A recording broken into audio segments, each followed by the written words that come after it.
in the middle, Director of Culture of the Dubai Culture and Arts Authority, and Wolfram Putz from Graft Architects based in Los Angeles, Berlin, and Beijing. And we have not just Wolfram, but we also have Thomas Wildemeit, the third graftee is missing, unfortunately, traveling around, but at least we have Thomas also on board. Before giving the floor to their filmic intros, I will give you the short vita of the three. Michael Schindhelm currently is living in Dubai. Since 2007-08, he's in charge of the city planning as Director of Culture of the Dubai Culture Arts Authority. Michael has a very interesting business past, starting with a master degree of science in quantum chemistry and subsequently working in this field at the Academy of Science in East Berlin with Angela Merkel together even. Besides, Michael also professionally focused on writing, translating, dramaturgy and theater, his next to come career. He got managing director of the theaters in Nordhausen in 1990, in Altenburg-Gera 92 and Basel 1996 to 2006, and was executive director of the Opernstiftung Berlin 2005, encompassing the Staatsoper unter den Linden, Deutsche Oper and Komische Oper. He got 2 times the Bavarian Theatre Prize in 1999 and 2001. And finally, not to forget, he worked as novelist, Roberts Reise, Zauber des Westens, Die Herausforderung, and directed and produced documentaries like Bird's Nest on the Olympic Games in Beijing, on the project of Herzog and de Meuron, Lied der Steppe, on the steppes of the Gobi Desert, as well as he did TV talks like Der Salon. Now to Wolfram. And Wolfram, more or less, the vita is very similar to Thomas, actually. There's another graftee called Lars Krückeberg, whom we unfortunately missing. This architecture trio works between Los Angeles, Berlin, and recently Beijing. Wolfram studied architecture as well as Thomas in Braunschweig from 1988 to 92. And Lars Krückeberg did the same. So Braunschweig was the hotspot where the 3 guys met and got together also in terms of later professional collaboration. Putz took studies at the University of Utah, Salt Lake City in 93. He got his diploma in 95 with summa cum laude and did subsequent studies from 96 to 98 at the Southern California Institute of Architecture in Los Angeles. So that's it. Maybe also interesting in terms of influences and to understand that trio's work and philosophy is that Wildemeit has also taken master classes at the Bauhaus in Dessau, and that Krückeberg took studies in Florence, Italy. The graftees started their first office in Los Angeles in 98, then moving to Berlin. They loved the strongly changing society and recently opened a studio in Beijing. They currently employ approximately 120 people. And now to the name graft, which is kind of important for the whole philosophy. It derives from grafting, meaning on the one hand, working hard, but more importantly, alluding to the synthesis of 2 at first hand and a priori seemingly contradictory situations, which, taken together, lead to a new, hitherto not probed kind of hybrid situation and experience, which in best case will lead to an invention, an innovation improving life. The source of inspiration to this leading theme in Graft's philosophy goes back to winery. And here, please, Wolfram or Thomas, let us know about your mascot and the winery example of grafting. Right now? Yeah, you have to tell us.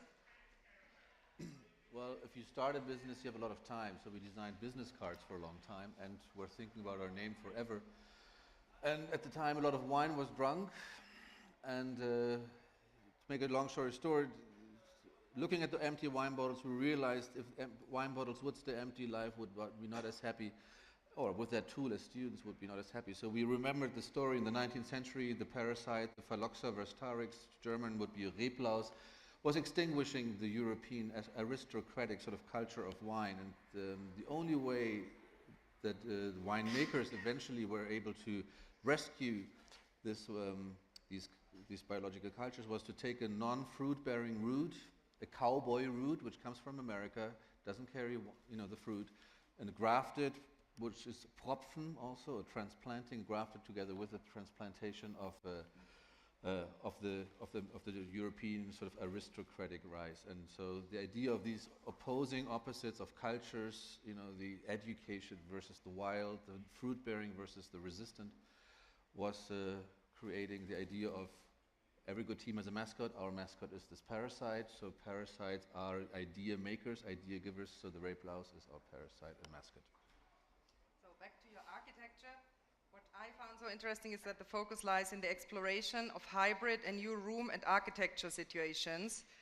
This, as you're convinced, as you said, established systems have to change due to the dramatically different and still constantly changing basic conditions. That's where we are, basically.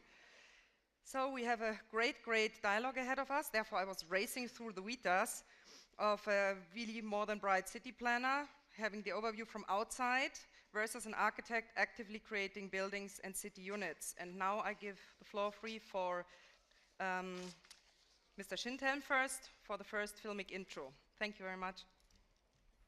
Thank you.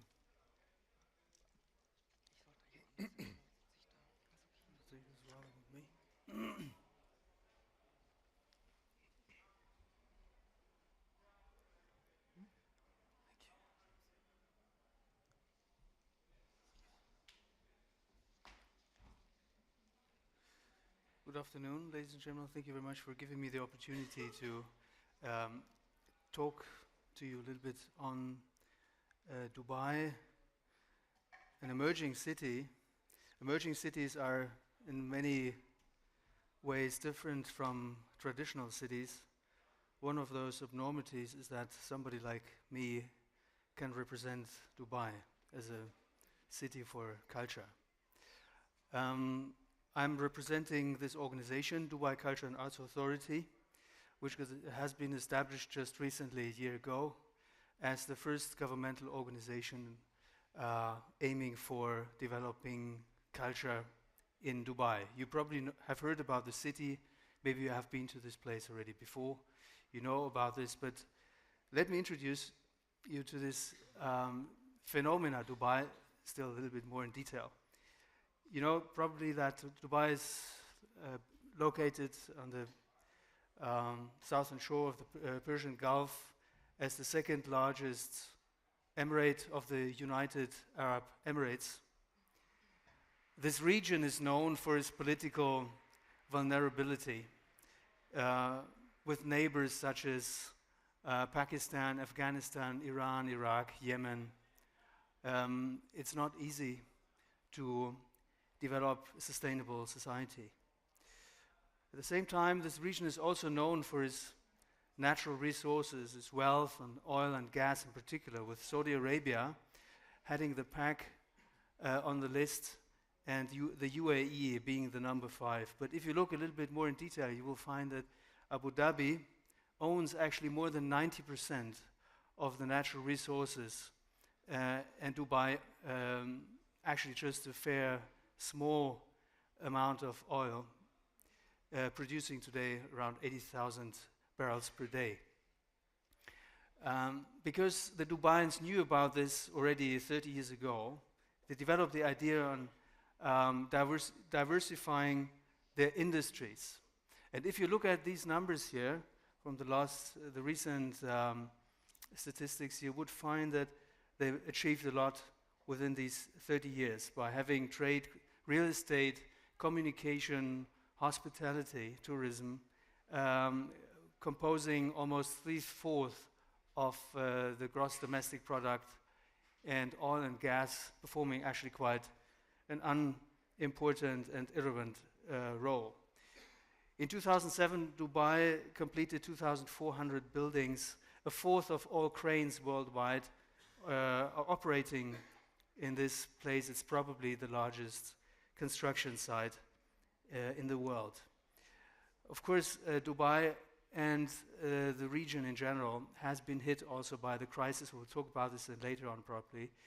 But whereas the GDP for 2008 still looks pretty ambitious, the previous growth targets are tamed down now to something like 4 to 6%.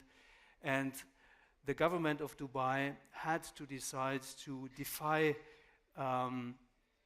the further downturn of the economy by increasing the spendings by 42% for 2009. At the same time, the government decided also to rule out new taxes. A specific phenomenon of the city is the development of population. In 1968, Dubai had 60,000 inhabitants, mostly locals. Today, 2008, 1.6 million, with 94% expatriates, 94% coming literally from all over the world, with all possible backgrounds of culture and religion. 6% left over are locals. Dubai is known as a real estate phenomena and known for its real estate success and boom. Everything what you can see here on this master plan, yellow, is actually still under construction or in planning. And although we have not really much time, let me just put you through quickly also the history of the city. Before 1800, there were actually no people in the entire region, except some Bedouin tribes moving back and forward between their camps alongside the sea. Specific irregular natural phenomena helped the, at that time already ruling family Maktoum to start settling people here around this area. It's a deeply into the desert invading sea bay. The locals call Khor, or in not German but English, creek, the creek of Dubai. And the ruling family decided to settle Iranians, or to invite Iranian traders and fishers to settle on the mouth of the creek. And these people started developing first neighborhoods, gypsum buildings, stone towns, together with the local population. And you can actually say that already at that time, the ruling family developed a concept which is still effective in our days, inviting foreigners from other countries and make them work and live on their territory to create a benefit for both parties. A sharp turn in the history of Dubai was the unification and the establishment of the UAE, the United Arab Emirates, in 1971. At that time, nobody actually believed that the 7 Emirates, little sheikdoms with very substantial differences in their social and economical development, would really manage to create a sustainable political body. And many of the neighbors actually smelling already the oil resources, in particular in Abu Dhabi, claimed large pieces of land at the same time. And that's why it's really amazing to see how much the skeptics actually had been disabused by a phenomenal development, what happened during the last 30 years in this region, and actually creating an alternative form of society within the Arab world. In particular, Dubai led this kind of modernization process in many ways. And there's no better way to showcase this but by showing 3 photographs being taken during the last 20 years, showing the main road of Dubai in 1990, the Sheikh Zayed Road, in 2005, and in our days. Dubai, as I said, is known for its real estate boom and advertised itself very often by presenting unusual real estate developments. The tallest building in the world, actually here in the photograph also, under construction, or these artificial offshore developments we know about. The Dubai Culture and Arts Authority had actually another objective. Our idea was actually to research on how people live in this kind of fluent environment, and what is Dubai in terms of culture. The city was very often blamed to be a plastic city and which has no soul. What we figured out is actually that people living, 1.6 million people, and on top of this, around 8 to 9 million tourists annually in town, created a very new form of cultural coexistence. As I said, the people come with very different cultural identities, and the question, what kind of cultural identity has the city, is quite difficult and confusing to answer. And we actually started with developing an exhibition together with Ram Koolhaas from OMA and the director of the Sharjah Biennial, Jack Prezakian. We presented last year at the Vitra Museum in Weil am Rhein and during the art fair, Art Basel. And one part of this exhibition was dedicated to the idea of to showcase the diversity of the city. Because we believe that it's not real estate, it's not buildings being a city. A city is a city because of its people. And what you would find is that this so-called plastic city without a soul has already a very large amount of different faces. The confusing thing is that people coming from different countries with different cultural backgrounds start communicating with each other and developing new forms of cultural exchange, but without cultural organization so far. So actually our objective, or one of our objectives, is how actually to support this cultural exchange. And we thought it would be a good idea to go back to the roots, to create the so-called Khor Dubai, the Creek area, as a potential cultural center of the city, stretching over more than 20 kilometers alongside this waterfront. And we have, of course, different tasks to deal with at the same time. On one hand, we talk about education and promotion of culture, reinforcing local traditions and heritage, because a very important component of our work is, of course, how to make sure that the local cultural identity doesn't get dissolved within this splash of international influences. And at the same time, we have, of course, also to deal with this very confusing form of multiculturalism. And on one hand, our organization is supposed to develop an infrastructure which responds on an urban structure with 3 to 4 million people to be developed within the next 8 to 10 years. And on the other hand, of course, we need to start right away, because the city is already there. The people are already there, starving for cultural exchange. And so one of our ideas we introduced to the government of Dubai was easy to build, flexible and temporary venue we call Pavilion, shaping 2 venues for performing arts and for visual arts. I cannot go too much in detail right now because I'm probably running out of time already. So this would be one of those activities and those projects we would like to bridge actually the gap between the confusing situation now and an infrastructure we probably need more time to develop. We work also on other projects, like, for example, an opera house which has been designed by Zaha Hadid. It's not a pure Western opera house. Of course, from a content point of view, the idea is to blend different traditions of performing arts in this building. A museum dealing with the history of the Prophet. This idea actually got provoked by the discussion we had 3 years ago around the Danish cartoons on the Prophet. And another very ambitious project I want to mention here is the Universal Museum. You may ask, what's the point about creating a new Universal Museum where we have already Universal Museums in most of our big or cultural capitals in Western countries, in New York and London, Paris, in Berlin or in St. Petersburg.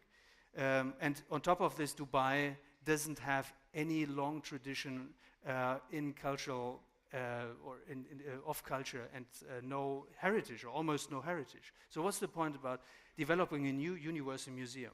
What we think is that exactly this is the unique selling point of the city, a sudden city, a city without tradition, without history, a new narrative of a radical a contemporary.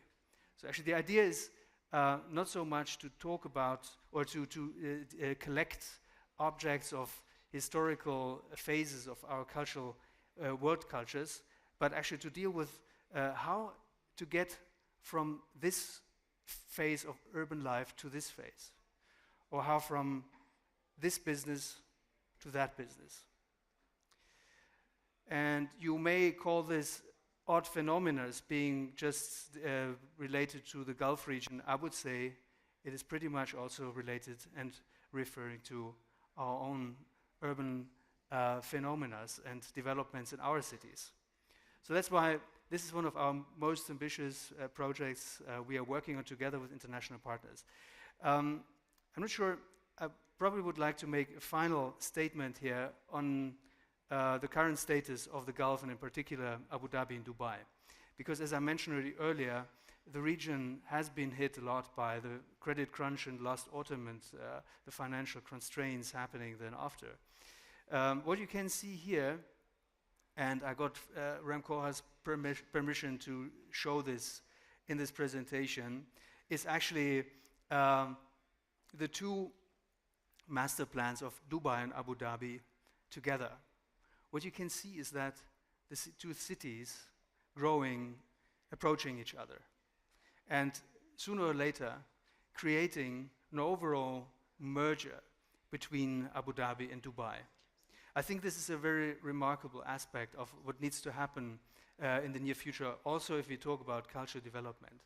Because at some point, of course, looking at what Abu Dhabi is supposed to develop within the next years on the Saadiyat Island, some of the projects you know about, like for example the Louvre or the Guggenheim or the Performing Arts Center designed by Zaha Hadid, and some of the projects we are talking about in Dubai are sort of similar. And on the other hand, there's a huge difference between these two places. From a very remote point of view, you could see roughly that Abu Dhabi, it's a place which leverages on an amazing wealth of natural resources, while Dubai hosts a very unusual human resource. It may be by actually bringing this together and dealing with this kind of complementary aspects of the two cities, Abu Dhabi and Dubai together probably could really develop a very unusual form of metropolitan culture. So far, thank you very much. Now Wolfram. Thank you. Fast. Thank you very much, Michael. Good luck. I have a zillion of questions, but I keep them for later. If there's any later, good. We're going to rush through this so we can actually have some discussions. I'm really happy for the jumping board because we brought two projects that I think will address the other opportunities and challenges that modern city planning will have to have. Well, obviously, we have this very accelerated, almost top-down approach that a process like Dubai or certain examples in Dubai or China or India will have. First, quickly, our office is located, as Michaela has said, in 3 locations. I'm going to just run through it just to prove we are doing similar developments that Mr. Schindheimer has sort of mentioned in China.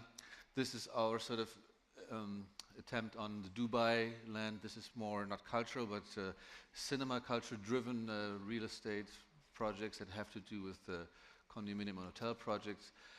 Going down in scale, a church in Germany, large-scale living and condominium projects for Eastern Europe and Georgia in this case, but also realized projects. Just to picture what we are doing down to production design. We are interested in every scale. Today, obviously, we're talking about Kohlhaas XXXL sizes. I brought a couple of intro charts just to give you an idea. Who is not familiar with this kind of mapping technology? This is a map of mapping technology that uses the world map and distorts it to the information filter that you overlay with it. So this one shows a comparable size inflation of countries proportional to their population, population increase.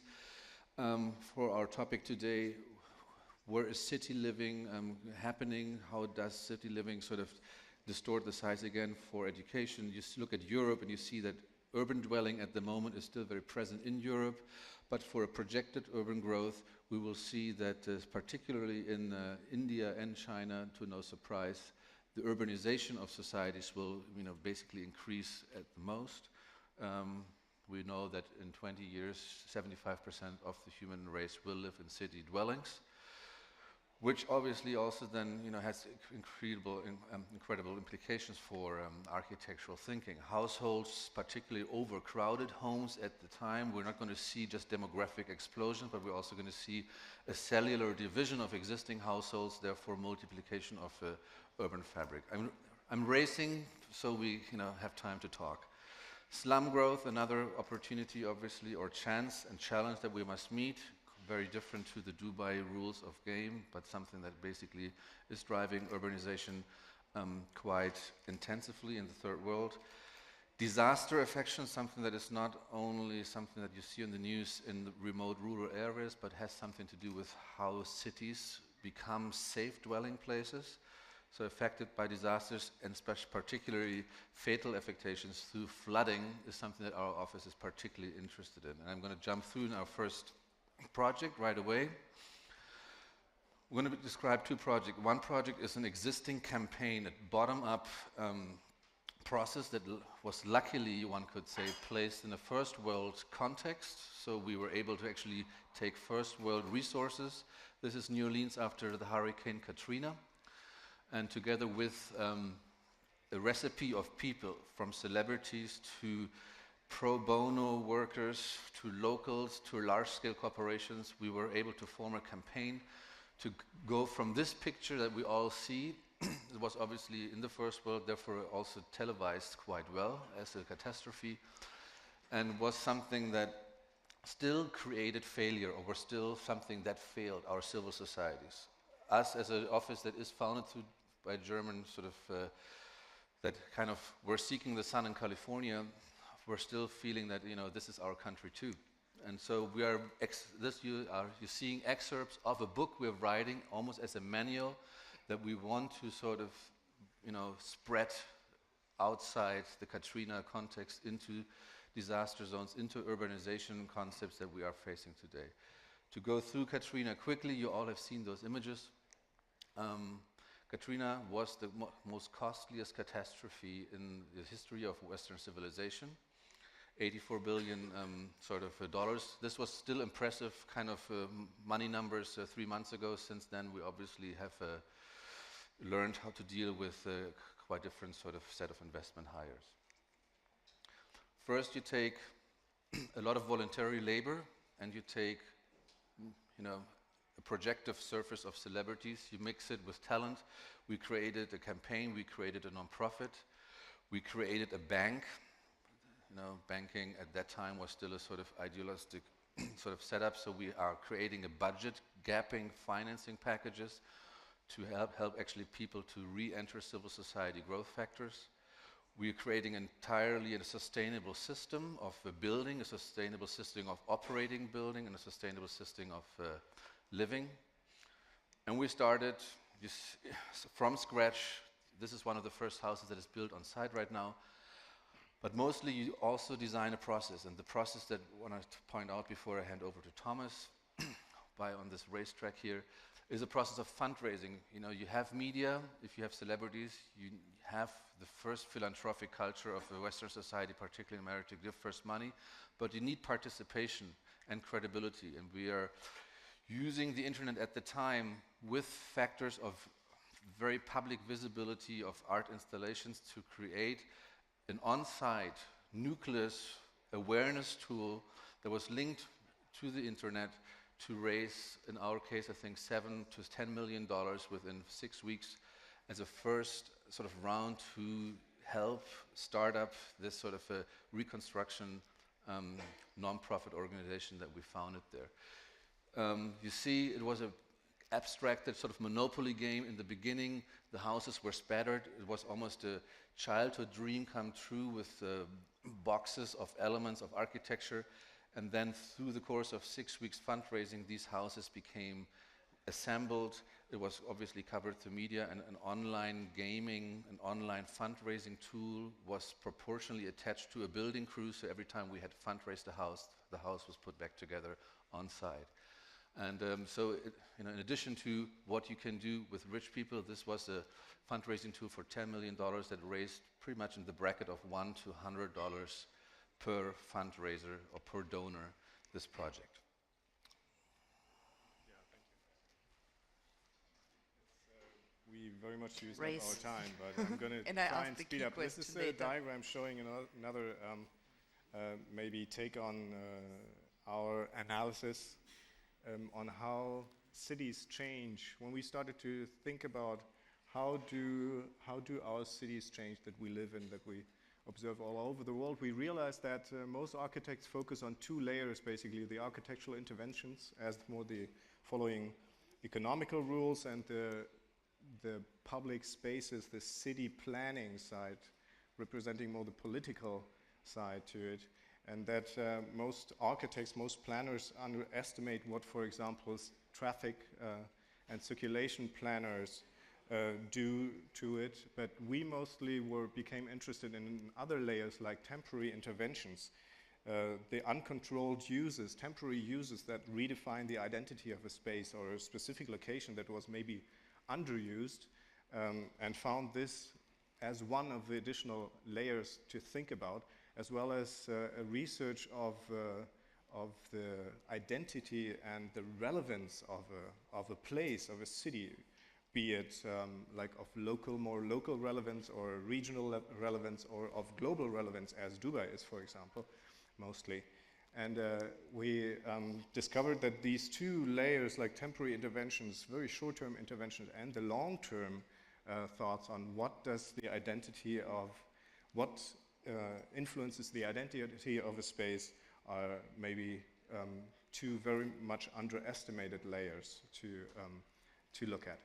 And when we came back to Berlin, it was a very, very strange situation for us, because we started the office in the States, came back to Berlin, felt like visitors in our home country, and tried to familiarize with Berlin again as guests. And we were facing a very strange situation. Some of you might know that 10 years ago, the process of rebuilding the city that was destroyed in the Second World War, and the idea of the critical reconstruction, the idea of a very rule-based urbanism, and the belief in that we should go back to the idea of the city of the 19th century was still going on. And we were trying to comment on that, being like very young designers, young architects, and didn't take a pen, didn't take a piece of paper to start planning, but tried to find a way to show how we felt about the place. And we're starting to work on a video game, basically, a participatory excursus or experiment to find out what the reality, what Berlin really was for us. And starting with that, we found that nobody was talking about the Tiergarten, the central park in the city. Everybody was talking about the Baroque quarters and how Berlin was before the war and so on. And we found out that the Tiergarten actually was of the exact same size as the old medieval center of the city and the Baroque quarter as a whole, and that the Brandenburg Gate, being very well known as being part of the wall, was culturally, historically, always the mirror between these two different identities, the more rule-based, rational part of Berlin, the city of stone, on the one hand, very much regulated, and on the other side, a park, which was more representing the emotional side, maybe, of Berlin, being a hunting place in the beginning. And even in our times, we discovered that what was happening in the Tiergarten was Christopher Street Day, love parades, people running around naked in the summer, and so on. So more the place where everything could happen that was not allowed in the more pragmatic part of the city. So we were coming up with a video game trying to simulate a virtual reality of of the park being in danger, kind of also freezing as the city was becoming stone and so on, giving the player the identity of this little dear Robert, who had to find its way through this park/city, trying to solve certain problems, collecting numbers, points and so on his way to find his loved Marlene. He was on his way to free up the garden again, bring it to life again, and give this emotional side of Berlin a chance. So this was all used as a metaphor to show how we saw Berlin, and it was an exercise to come up with a documentary on how Berlin could be seen at this point. And I'm just showing this.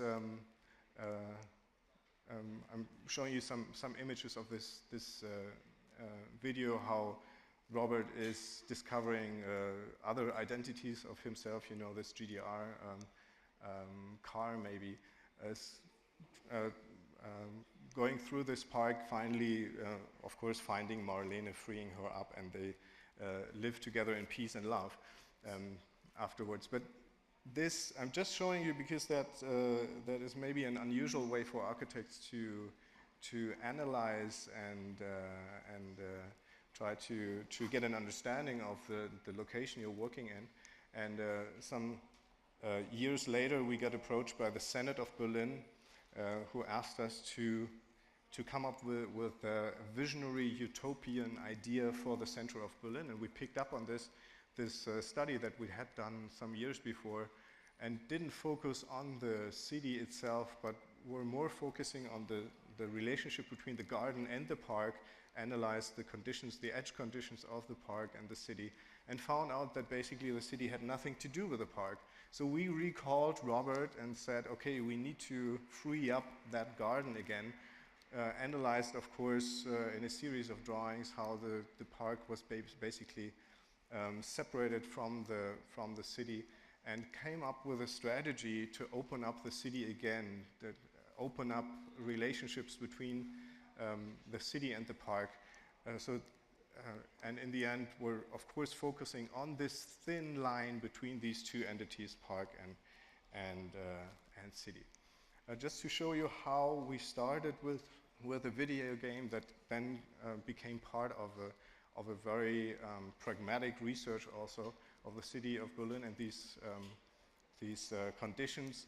You have to understand that there's a zoo at one point that completely blocks all relationships between park and the city, and we of course propose to open up that zoo, create a very high tension between these two different sides of the city, and I'm running through this, giving you some examples of the views that we were then creating, some renderings that we made to show what would happen if the city would be opening itself up into that park, as a first attempt and a first set of views and renderings that showed what could be possible at this point. So, I'm finishing. It exactly shows dreams and visions, which is very important. And I think this project was cost cautious, as I guess, driven by dreams and visions, and could integrate the park really into the city. And this is basically the question I want to thank you first, all of you, because it was, I think, really inspiring and into depth, so that we all could really learn and get a deeper insight in what is going on between Dubai and Berlin and Los Angeles and New Orleans. And I want to start, as we have so little time, with my first question. I mean, whoever wants to answer it first, but I think what is the pressing question anyhow is the current situation and what is going on now. And what I would love to do is to not so much concentrate on the downside, because I guess many people say they continue to build and maybe they don't, the buildings are frozen, the situation. I think we all we'll see what that brings, but I would love to concentrate on the upside, basically. What are the projections of you, what you think, you know, what your constructors will do, and also your dreams and visions, how you deal with the situations, how you react, and if it could set free, if it's not just a negativum, basically, but also could get into a big positivum. That is what we project into arts, that basically less can be more, and that it could be a healthy shrinking in a sense, if one tackles it in the proper and right and philosophical and creative ways. So that would be my first question to you.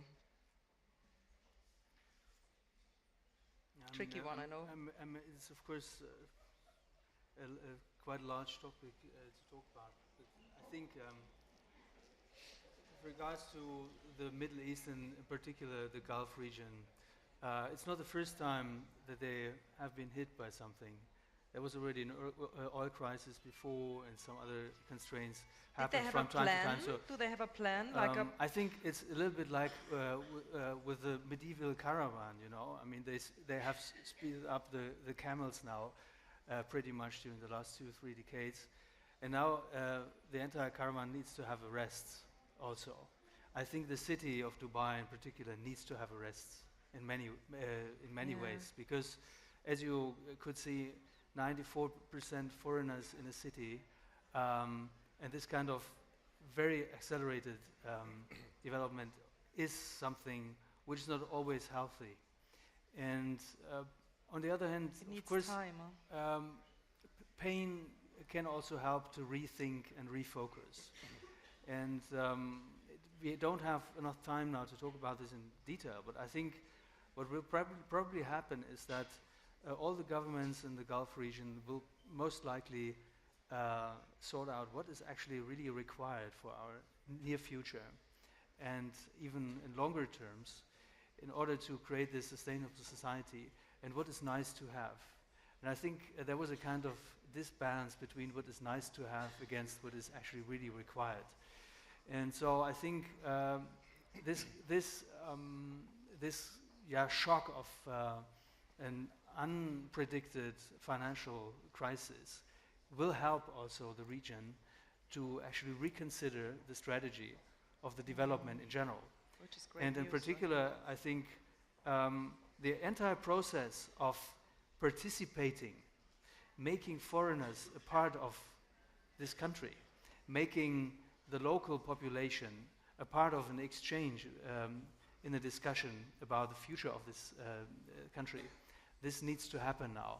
So in many ways, probably a little bit a loss of control and a little bit more time to think about what is actually the main objective for the Gulf region to really achieve a sustainable society.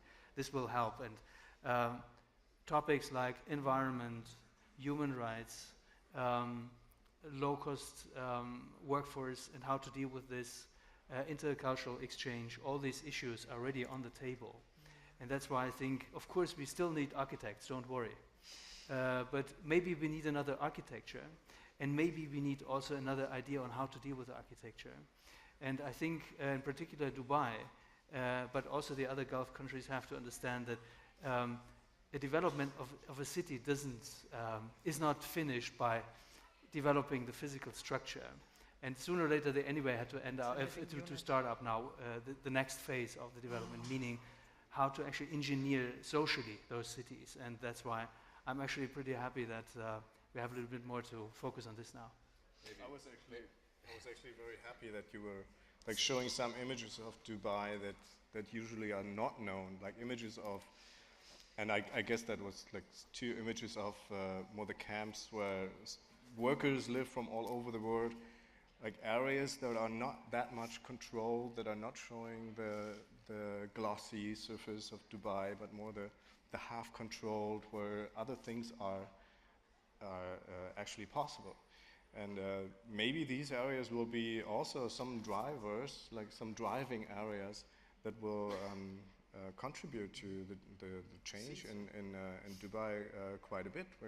When you just think about like empty workers camps that get like occupied by students or other people coming in looking for a very, very cheap location to stay there.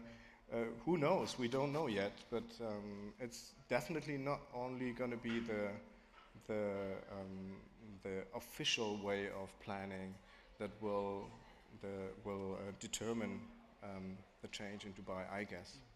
I think one aspect that got lost 15 to 20 years ago in the discussion of urban planning, because of the fascination of these accelerated economies, Dubai, or take Asia or certain countries in Asia, for example, made planners go back to a very linear idea of thinking and planning while we almost overcame this sort of paradigm of the 20th century. And so I think we are seeing in Dubai, as an observer from the outside, that this sort of assumed linear possibility to reach that goal quickly and without detour and without interruption and chapters that you have not foreseen, that kind of dream got lost. But there are tools out there, and I think those tools and discussions have just been, there was a euphoria for a while that you can speed up a profession that normally takes generations to a lifetime of people like you and me and us, where you think, oh wow, I can experience in 5 years, we're going to have a city in 5 years. And now we are experiencing that life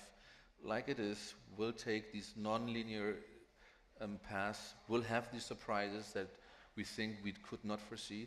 But there are tools, and there's a joy in actually dealing with exactly these chapters of how these challenges come out of the blue, and we'll manage to adopt to this now. So I think going away from this masterminded 20th century approach that had its last sort of hype in these places, and entering a society in the 21st century where you are actually more working with a process-orientated thinking is good, I think, for us at least. A accelerated action plan, which is very healthy, I guess. Now I wanted to open the floor also to the rest of the people listening. Are there any questions to the three? I'm so sorry, we are running short of time, but I think there should be some questions they would be happy to answer. No? No questions? Did you answer everything in your extensive? So I would then maybe make a cut, and thank you all very, very much.